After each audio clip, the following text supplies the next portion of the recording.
नमस्कार, आप देख रहे हैं द वंदे भारत। यह तथ्य पहले से कम नहीं कि एक और देश की अर्थव्यवस्था धाराशायी है, दूसरी तरफ शेयर बाजार आसमान छू रहा है और चुनिंदा लोग बैठे बैठे मोटी कमाई कर रहे हैं। पिछले साल जब हमारी जीडीपी 24% नीचे चली गई थी, तब भी शेयर बाजार लहरा रहा था और निवेशक ही नहीं, सटोरिये भी बड़े पैमाने पर पैसा लगा रहे थे। इस साल भी शेयर बाजार की छलांग जारी है, जबकि महामारी अभी खत्म नहीं हुई है और सिर्फ वैक्सीन की घोषणा हुई है। पर सच यह है कि शेयर बाजार का अपना गणित है और यह दुनिया भर में हो रही हलचल से अक्सर तटस्थ रहता है। महामंदी के समय भी जब अर्थव्यवस्था डूब गई थी, तो शेयर बाजार में तेजी आई थी।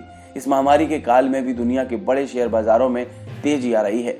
भारतीय शेयर बाजार में रिकॉर्ड तेजी आई और ये 48,000 को पार कर 50,000 की ओर जाता दिख रहा है, जबकि जीडीपी अब भी नकारात्मक है। इसका मतलब ये बात सच नहीं है कि शेयर बाजार अर्थव्यवस्था का आईना है। इसके बजाय ये पैसा लगाने और कमाने का एक बढ़िया प्लेटफॉर्म है। धनी निवेशकों को इसने पैसे कमाने का एक विकल्प दिया है। अमेरिका की जीडीपी में 4.8% से भी ज्यादा की गिरावट आई है, पर मध्य मार्च से मध्य जून तक धनवानों की संपत्ति में 584 अरब डॉलर का इजाफा हुआ था।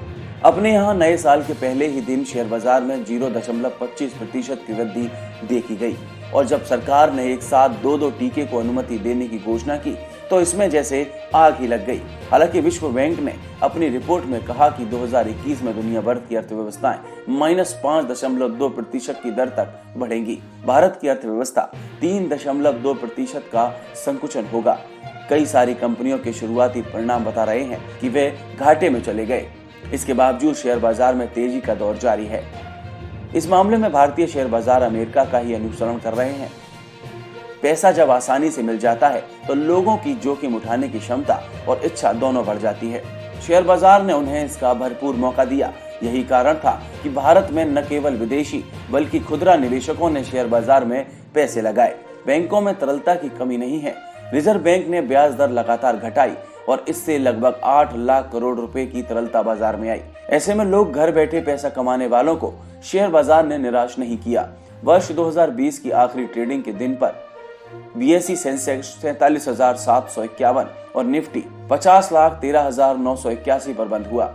यानी पिछले कैलेंडर वर्ष में शेयर बाजार में 15% से भी ज्यादा की वृद्धि हुई। विदेशी निवेशक भारतीय बाजार में काफी पैसा लगा रहे हैं, क्योंकि उन्हें यहाँ से कमाई की काफी उम्मीद है। जब तक यहाँ कमाई की आस है, तब तक वे यहाँ पैसे लगाते रहेंगे। दूसरी बात जो शेयर बाजार को आगे ले जा रही है, वह है दुनिया भर के बड़े शेयर बाजारों में आई तेजी। भारतीय शेयर बाजार परोक्ष रूप से अंतर्राष्ट्रीय शेयर बाजार से जुड़े हुए हैं और उसके ट्रेंड का अनुकरण करते हैं। बहुत सी भारतीय कंपनियों में विदेशी कंपनियों ने पैसा लगा रखा है और वे यहाँ निवेश करते रहते हैं। कई भारतीय कंपनियों ने यूरोप, अमेरिका में ऑफिस खोल रखे हैं और इस कारण विदेशी निवेशक उनकी ओर आकर्षित होते हैं। कई कंपनियों में विदेशी कंपनियां साझेदार भी हैं। फिर अमेरिका, यूरोप में सरकार ने अरबों डॉलर के पैकेज दिए हैं, जिससे बाजार में पैसा आया है। देश दुनिया की और भी खबरों के लिए देखते रहिए द वंदे भारत।